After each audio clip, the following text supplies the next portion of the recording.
listening to Crossword, where cultural clues lead to the truth of the word. And my name is Michelle Macklin. I love this interview that we're going to have today with Professor Molly Beer, who has written a book called Angelica, and it is about Angelica Schuyler of Hamilton fame, a woman of the Revolutionary era.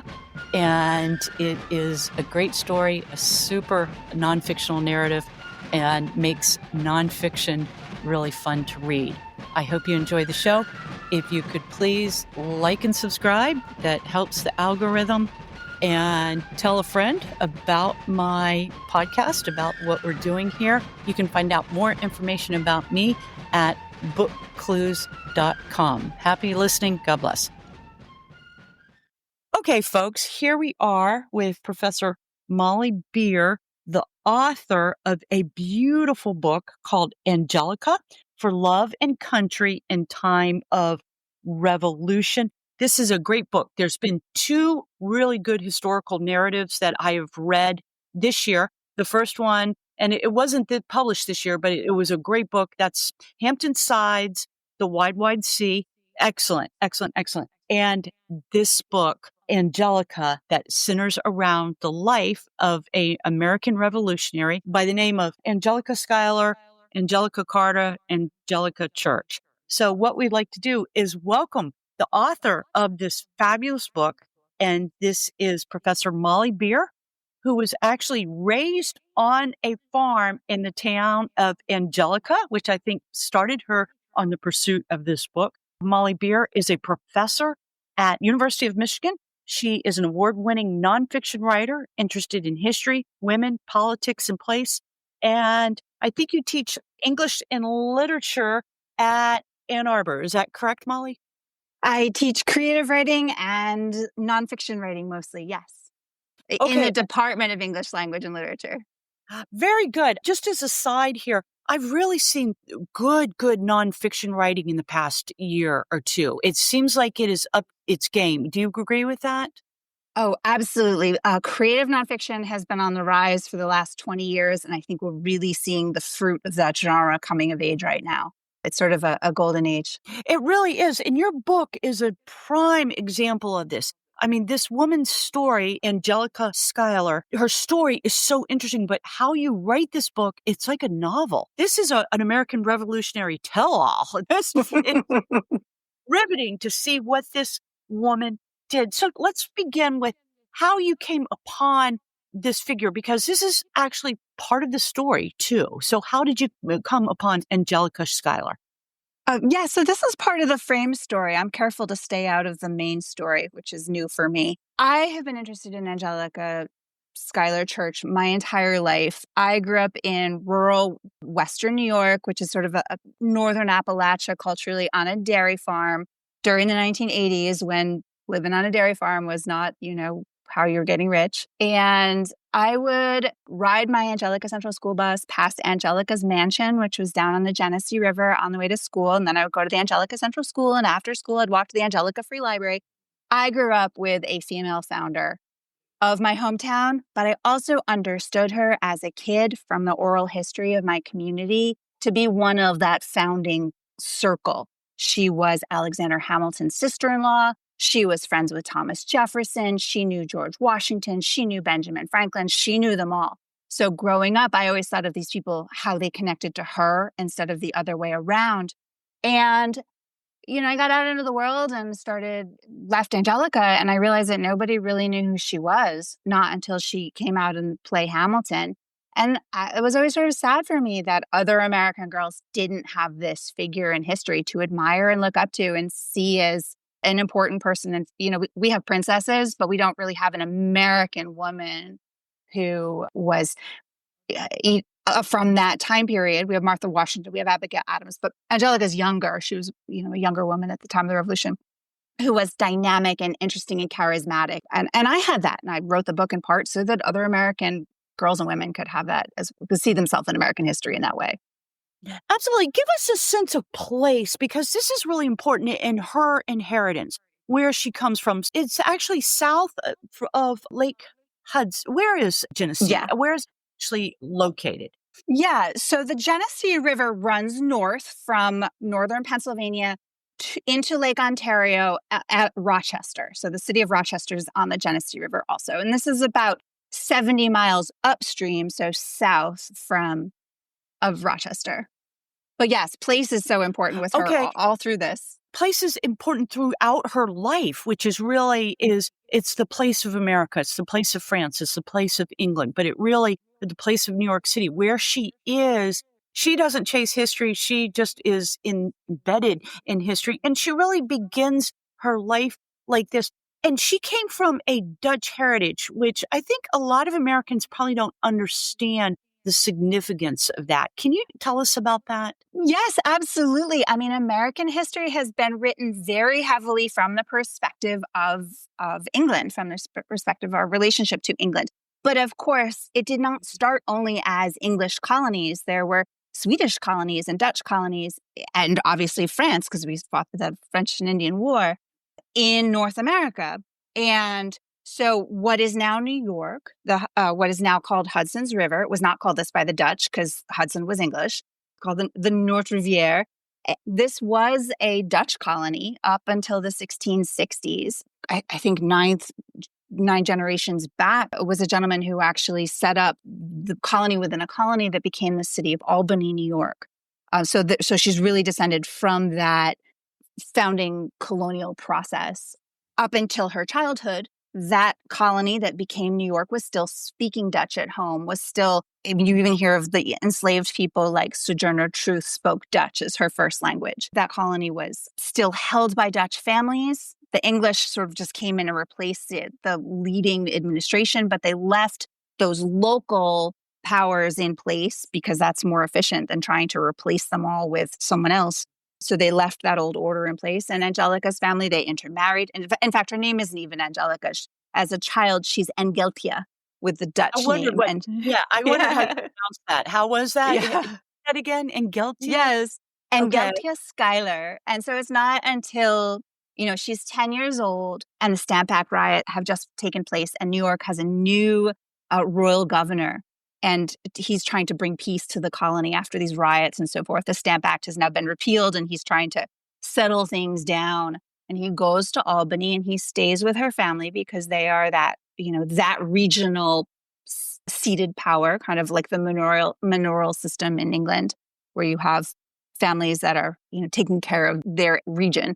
And he stays with them. And then when he returns to New York, he takes Angelica Schuyler with him to live in his family for the year, to learn better English, and also as a symbol of that friendship between this deeply rooted Dutch family in Northern New York and the royal administration. Also the friendship between, this is always a thing in New York, upstate New York and downstate New York, Right, all sure. along. And so then she starts to be called Angelica or even Anna for short when she starts to be in English society.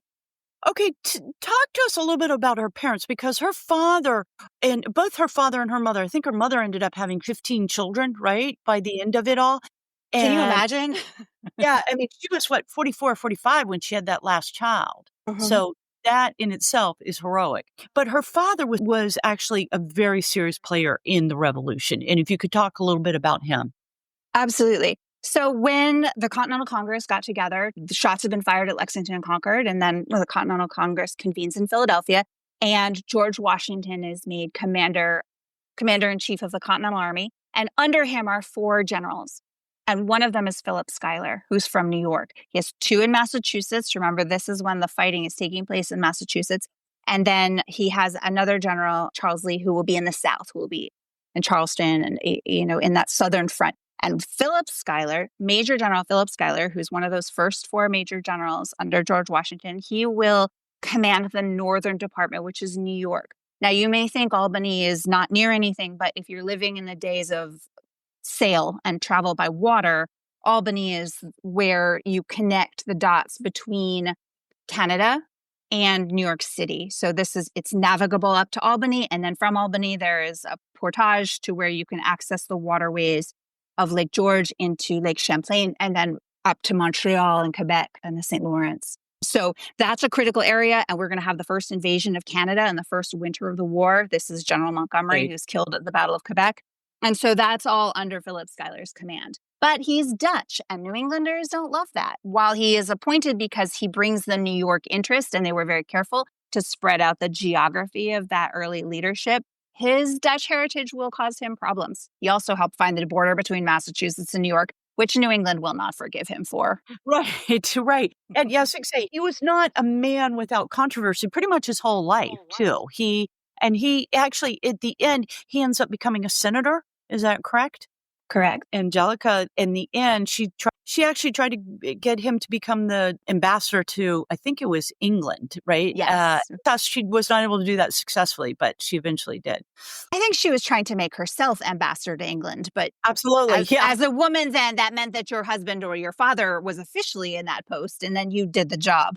So, yes, she was hoping her father would be made ambassador. Okay, let's talk about her education because this is important too. So, this is in a time when women were not traditionally schooled or educated in the same way that men were educated. I would say women were educated in different things. They just were not educated in the same way men were educated.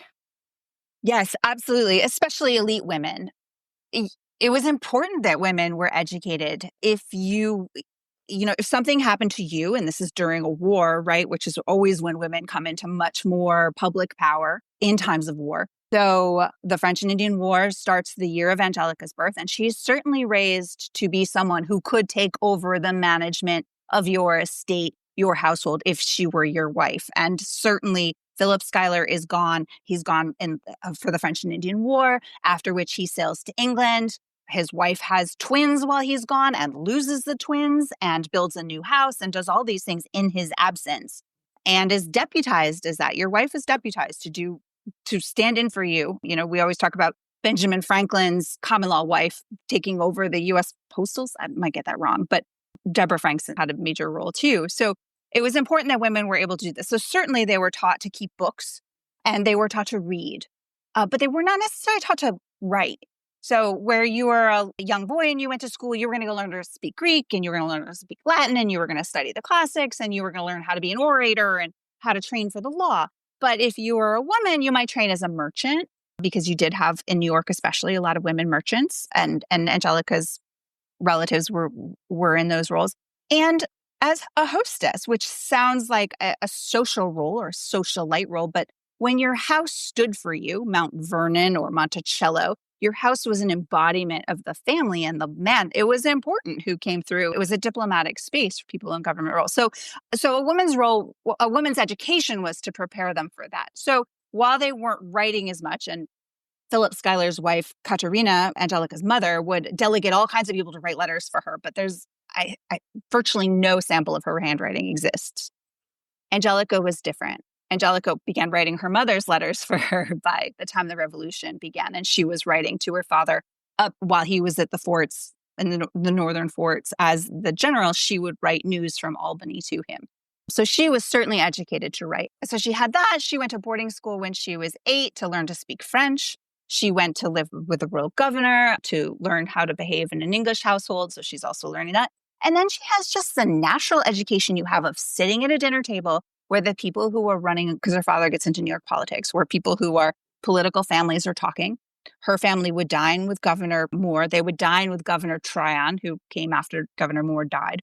She knew Thomas Gage, who became the British commander of the army in North America. He was at dinner at their home. So she's at these tables where you're discussing the colony's relationship, you're discussing politics. And so that education, I think, was very rich for her also. And she was trained to read every day. You had to read a serious book every day because you didn't know who was coming for dinner. And you were in charge of making sure that conversation was elevated and intellectual and maybe politically neutral. One thing that you really bring out very, very well in your book, well, you bring out a lot of things, but this is a good point that you bring out, is amiability.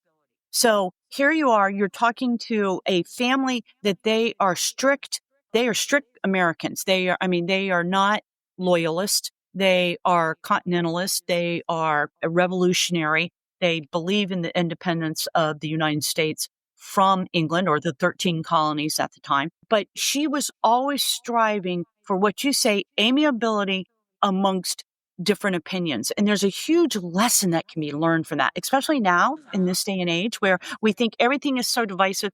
Where we think divisiveness is new, it's not new. From day one, Americans have had an opinion. And actually, that's who we are. We're not European. We're not. Our individual rights are something that we know intuitively come as created beings and that we are going to manage. And Europeans, there's no one else in the world that has that. And we knew this 250 years ago. And your story shows that. Anyway, that amiability, great, great point. Yes, so we have a rubric for greatness, right? And it We do. emphasizes the battle makers, and it does Right. not emphasize the peacemakers. And it takes the peacemakers to end the war, and she saw herself in that role. That the example of going to live with the royal governor is obviously not a choice that she makes. That's imposed upon her, I'm sure. But that's the role women were often cast in. You would marry to create peace between two countries. Even as a child, you would go into their house to create two countries. That is a very traditional role for women. Angelica is the exact same age as Marie Antoinette, who, of course, is an Austrian princess who marries the future, the Dauphin of France. And that is a political alliance that's made by a woman's situation. So women have often been in these roles. People of her time would say, your job as a woman is to sit on the pistol case. She definitely embraced that. I mean, after General Burgoyne has invaded from Canada and they've had the Battle of Saratoga, but in the midst of that, he has burned her family's farmhouse down and wreaked havoc and had threatened to, move into her family house in Albany when he seized the city. But when he is defeated at Saratoga and sent to Boston with his army, they're called now the Convention Army, just to show respect for the surrender. And they come to Albany, where they're technically prisoners of war, but loosely held because they have all pledged not to take up arms in this battle anymore, as was traditional in honor of gentlemen, in honor of so forth. But when he comes to Boston, where Angelica has come to live right before the battle, he invites Angelica and her sister to come to parties that he throws in Cambridge in the prisoner of war camp. And she goes to enact that peace, to honor the friendship that is made by the peace and not continue to be angry about the battle. Or her husband fights a duel. This isn't Alexander Hamilton. Her husband, John Barker Church, fights a duel with Aaron Burr before Aaron Burr fights a duel with Alexander Hamilton. And she brings him a few weeks later as her guest to a party, the sort of time period after the French Revolution, when tamping down partisan discord is important, to be like, we had the conflict and now the conflict is over. And so now we have to enact the peace and do that border crossing or that aisle crossing work that is necessary for democracy to function. I mean, she's friends with Thomas Jefferson. She's friends with Alexander Hamilton. And at the time, those two were political nemesis. Right. And they were friends. They were both confided in her and wrote to her and valued her friendship. And so that's the space that she occupied. And I think that that's to be the person who steps in the middle. I don't think we value that quite enough right now. No, we don't. And you know something? I just wrote an article for the Catholic thing. They'll probably get me doxxed. But you know what? I don't think we value the differences. Men can do things that women cannot do. Women see things that men cannot do. And we still, to this day, we don't value that difference. We've trained women that they can do anything. Well, okay, anybody can do anything, whatever. But we haven't trained that they really can see things that men cannot see. And we haven't trained men to respect that. And we haven't trained women to respect that men can do things that we can't do. I'm talking broad generalities, not narrow stereotype roles. That's not what I'm talking about. I'm talking about in general. And you really see that in this person, that she sees things that men cannot see. And these men are smart enough to trust her to help them see things that they cannot see. And that you really bring that out in the book. I don't know if you intended to, but that really is the sub-story, I think, of your book. I mean, I didn't go into writing the book with a lot of intention beyond seeing her life as she lived it, as well as I possibly could in the primary record. I didn't know what I'd find. I didn't, she's best known for maybe having an affair with her brother-in-law. And so I was like, who is this woman? But she was respected by an awful lot of people. And way more people that would respect you if you were behaving in these ways. I wanted to know why everyone talked about her. I wanted to know why she was so present in the historical record, but I really didn't know what I would find. I didn't know what she would represent. And that word amiable that you already brought up, that's the word everybody. Thomas Jefferson, Alexander Hamilton, Lafayette, everybody, amiable, amiable, amiable for Angelica. And she was a friend maker. And now we call influencers, soft power, Yeah, she was. She really networkers. was. She was Yeah, an but I that's thought not about new. that too. She was an influencer. She was a Yes. Revolutionary War influence. Yes. What do we think about her husband? I was conflicted. I mean, he seemed to me kind of like a cad, but what did you think? Right? He is an enigma. I mean, people didn't like him in his time. This is another thing we have in the States, right? We're like, you want to get to be a rich man, but as soon as you are a rich man, we're all like, down you, like, down Right, with you. exactly. So he had the material to be a cad, but he also was really supported the revolution. And we see examples throughout his life of some real loyalty. When he becomes the supplier for General Rochambeau's French army when they come to the United States to help win the war after the Battle of Saratoga, if they marched with the American army to Yorktown and participate in that battle side by side in solidarity with the Continental Army, in addition to funding and supplying and clothing that army. So that alliance was really valuable. And Angelica was certainly working to maintain that alliance and to try to help culture clash, not like impede it. But meanwhile, John Barker Church, who's not known that by that, his name at this point is John Carter, living under an alias because he's broken with his family, but he does not leave the side of the French army until he escorts them to the ships they get on when they finally leave after the Battle of Yorktown, a year after. He stays with them straight through and make sure they're fed, make sure they have what they need. But he made a lot of money doing that, but he did that diligently. And then he used the money that he made to help fund the Bank of North America, which lent the Continental Congress the money that they needed to fund the Continental Army to make good on the victory at Yorktown, which otherwise the English could have kept fighting. If the Continental Army had sort of fizzled out, then that the war might not have ended the way that it did or when it did.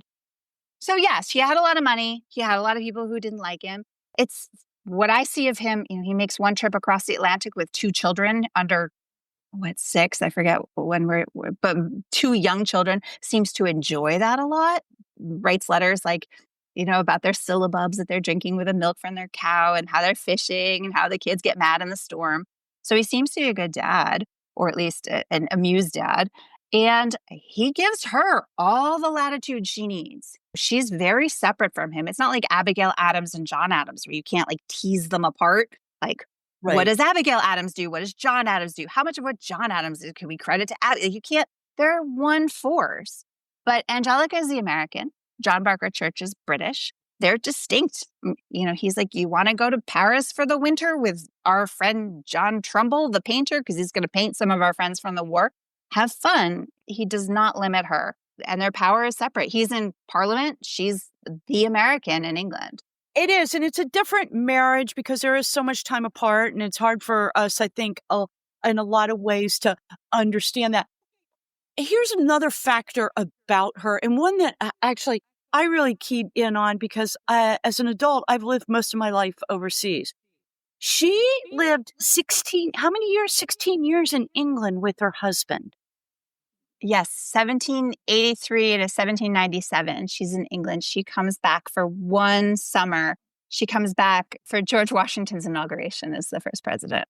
That's her one visit home. Yeah, it's just, to me, that is kind of amazing. Also, her front row view of the French Revolution, I haven't heard that yet.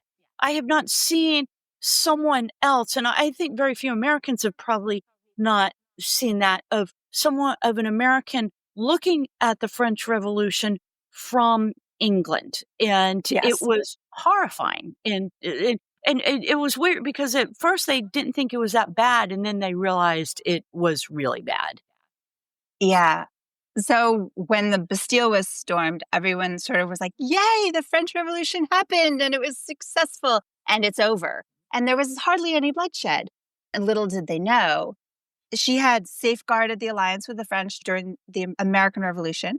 She had been involved with General Lafayette, and she were very good friends. And so when she's visiting Thomas Jefferson and they're talking about the new U.S. Constitution, they're talking about what would a constitution for France look like. So she's been involved in that, and she has supported the idea of a French Revolution. But the reality, blew everybody's minds. And, when the partisanship in France deteriorated to the degree that you have the guillotine and you have people, killing the opposite party to the extent that was happening, and it becomes so unhinged, that was really tragic.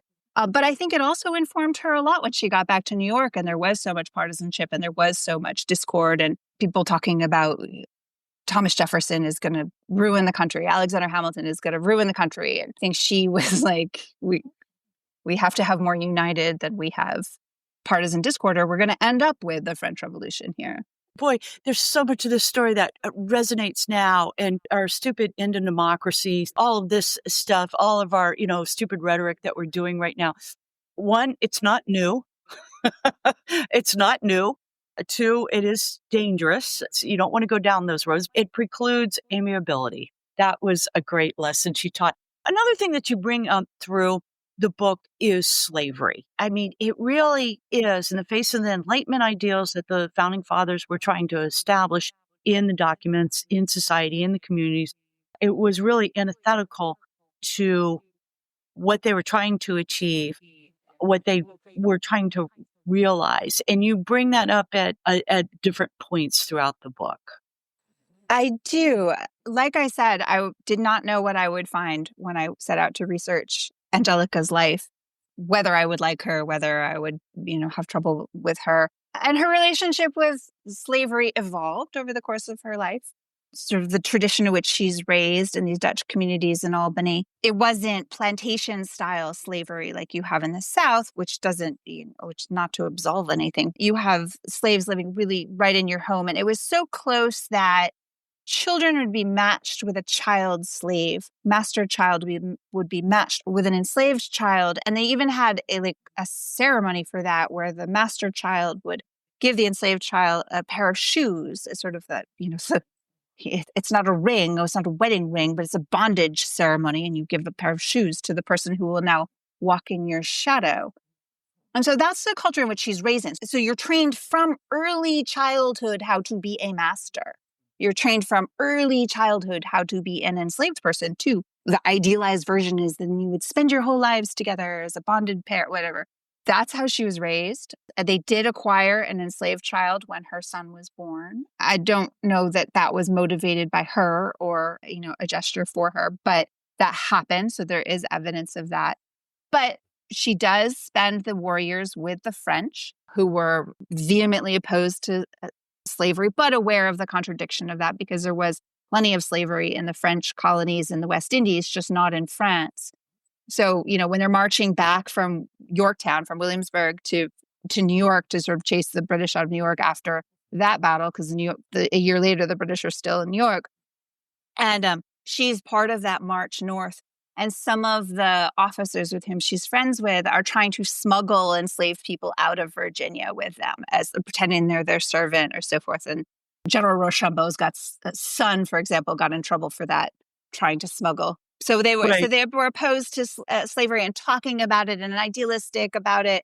In her later life, she had mostly hired staff in her household. In France and England, that was more normal, and that was true when she came back to the States. But her children took two different routes. Her son wound up keeping slaves in not lovely circumstances into his future, and her other daughter was working with there was a Catholic. His name is Pierre Toussaint. He was a hairdresser in New York City who I know the Catholic Church recognized for his charity work at the time. And he had bought his own mistress, or he had worked for his own mistress and supported her because she became broke when she was widowed, and he'd supported her. And then he did all these charitable works in New York City. And Angelica and her daughter, Catherine, were advocates, his clients, but also his advocates. And he was close to the Schuyler family for a couple generations after that, her daughter and then beyond. Yeah. So she was involved with that. So it's different tracks in the thinking. I don't think she was able to break with slavery as much as her daughter did, but I don't think she supported her son's model. I always find interesting. We always talk about the slavery in the South, but you very rarely hear about the slavery in the North. And it had a different, it wasn't field, as you said, but it was definitely domestic slavery in the North. So all had sins to bear on that one. And thankfully, I think the one contribution the United States has done to the world is our civil rights.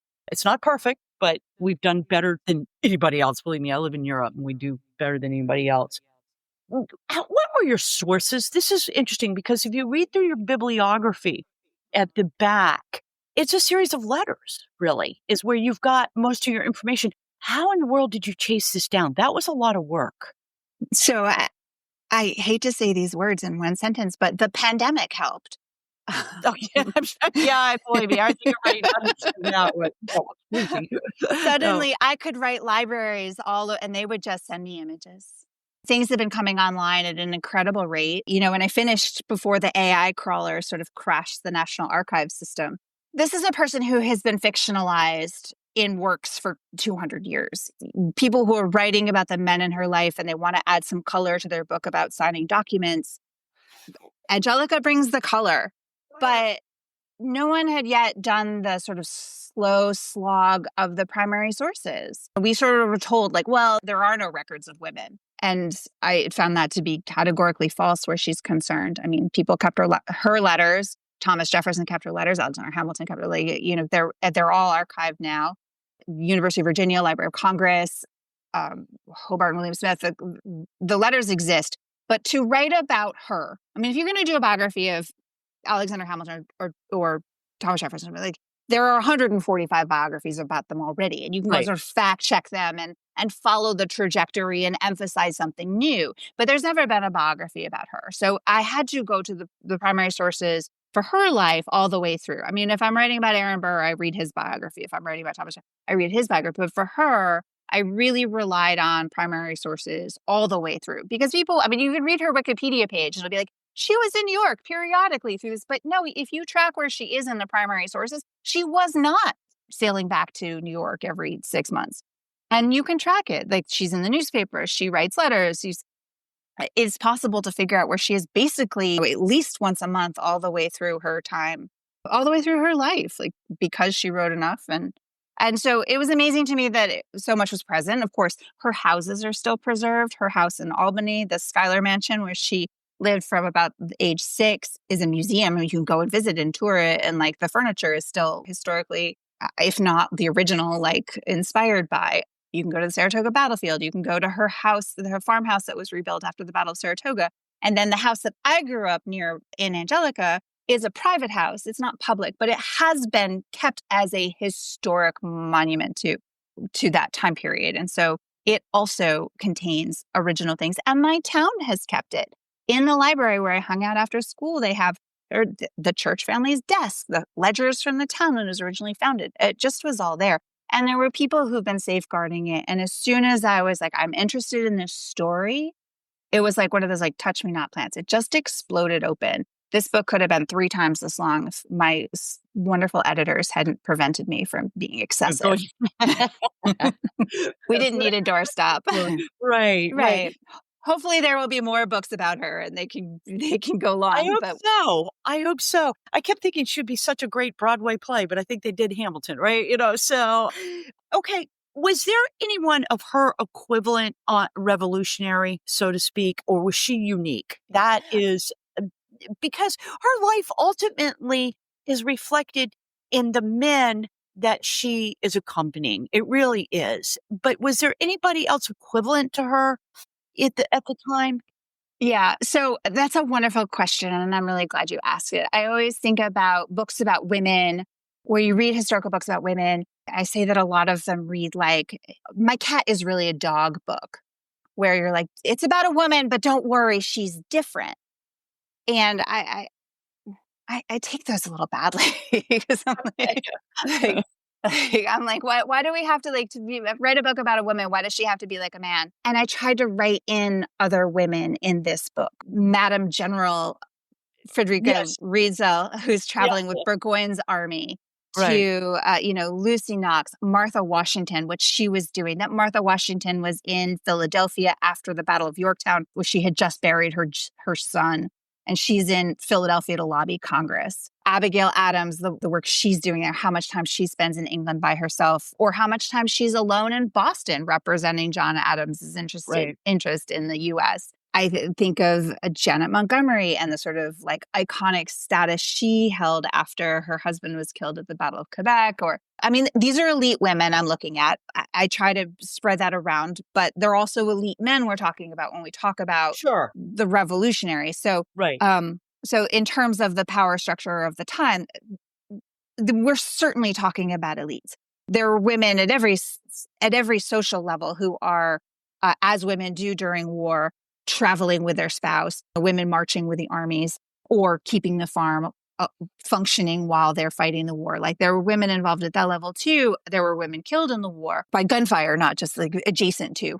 We tend to reduce the Revolutionary War to being like there were these 6 people, and it was a social movement, and it took enslaved people, and it took Native Americans, and it took women, and it took men, and it would not have been accomplished otherwise. So she is unique in many, many ways, as we all are.